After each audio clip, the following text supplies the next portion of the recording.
Yan, magandang hapon mga kaluis. Ayan, ipiprito tayo ng tokwa mga kaidol, ano? Tokwa. Magigisa po tayo ng ng munggo. Ginisang munggo naman po ang ating ulam ng pong hapunan, ano po mga kaidol.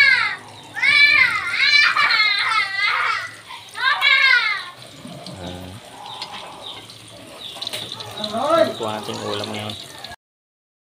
What? Oh my God! Nag-isa na po tayo ng bawang at sibuyas. Ano? Tak-tak na po natin itong ating tokwang pinrito.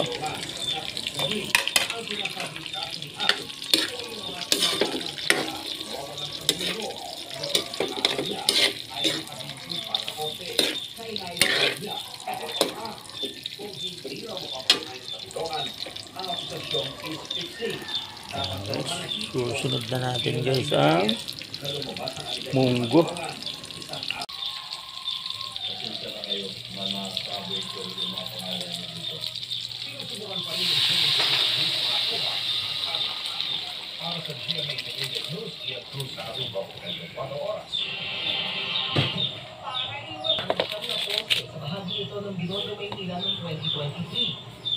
Paminta.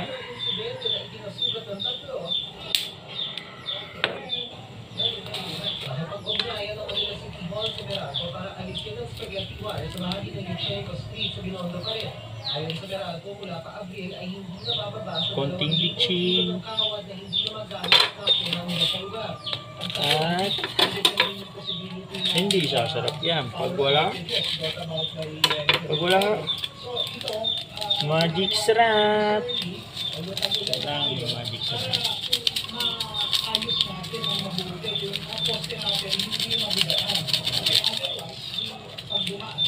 Tapos siyempre ang asin.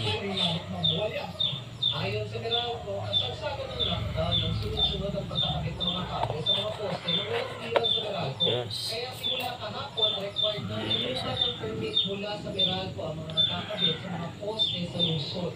It is now Meralco who will say yes or no. Mga isang pulo lang. Tapos suwatangon po guys ang ating nalaw. Yun po ang huling regalo. Suwatangon.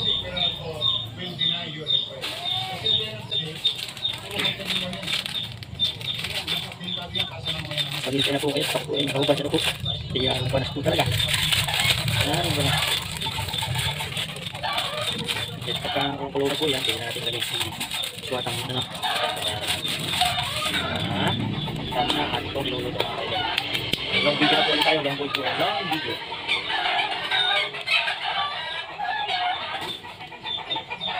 Ngayon, titikman naman po natin kung lasa na.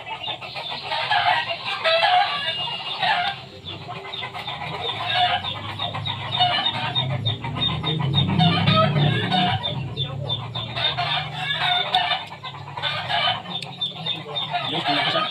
Asin. Hindi ko tapos po. Kaya kailangan natin dagdagan pa ng asin.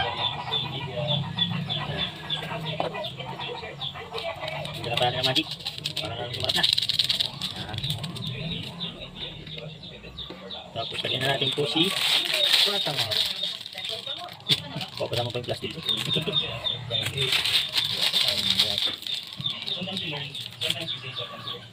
na po yung suwatangon. Yun po ay sinasabing pwede na siyang anguin. Pagluto na po ang suwatangon. So ngayon ay pakukulin na po natin. Pakulo. Natin po siya. Maluto na po yung suwatangon.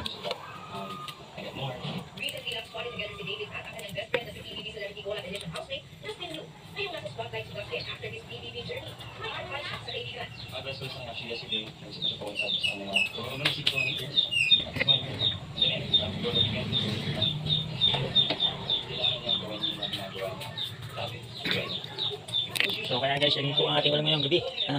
Yan po ginisang munggo na may tokwa. Tapos suwatangon na naman. Nandiyan po natin ang suwatangon para lalo suwabe ang ating munggo ng ginisang munggo.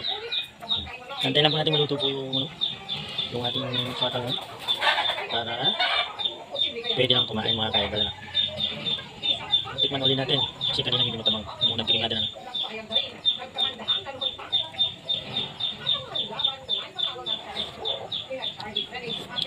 Okay na, panalo na. Kaya guys, ayan, luto ng ating munggo, no? Saka yung ating swatangon. Okay na po yan, luto na.